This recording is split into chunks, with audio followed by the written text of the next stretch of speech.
তাদের জন্য আবার জুলাই বিপ্লবের প্রথম মহাসম্মেলনে শহীদ পরিবারের সদস্য ও জুলাই যোদ্ধাদের সঙ্গে অংশ নেন সরকার ও সামাজিক অঙ্গনের বিশিষ্টজনরা। জুলাই অভ্যুত্থানে গণমাধ্যমের ভূমিকার আলোচনা করতে গিয়ে ডক্টর ইউনূস সরকারের প্রেস সচিব শফিকুল আলম বলেন, পলাতক সাবেক প্রধানমন্ত্রী দেশে ফেরার কোনো সুযোগ নেই। যুদ্ধে কেউ হারলে তার কিছু থাকে না, আর এই যে তার দোসরগুলো আছে তাও ধরেন দয়া দাক্ষিণের মধ্যে আছে। তা আমরা সবাই ইউনাইটেড থাকলে কই বানের জলে ভেসে যাবে, কোনো চিন্তা করবেন না।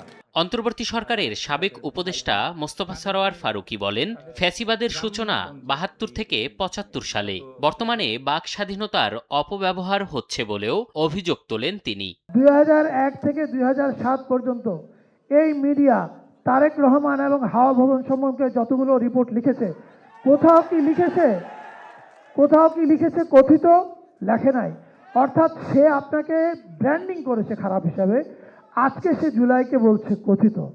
প্রধানমন্ত্রীর উপদেষ্টা ও কার্যালয়ের মুখপাত্র মাহাদি আমিনের আশ্বাস, যে কোনো মূল্যে জুলাই অভ্যুত্থানে হত্যার বিচার নিশ্চিত করা হবে।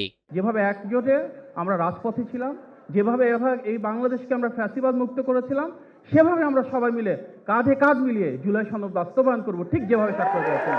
সম্মিলিত প্রচেষ্টায় দেশ যেভাবে ফ্যাসিবাদ মুক্ত হয়েছে, ঠিক সেভাবে জুলাই সনদও বাস্তবায়ন হবে বলে আশা প্রকাশ করেন নীতি নির্ধারকরা।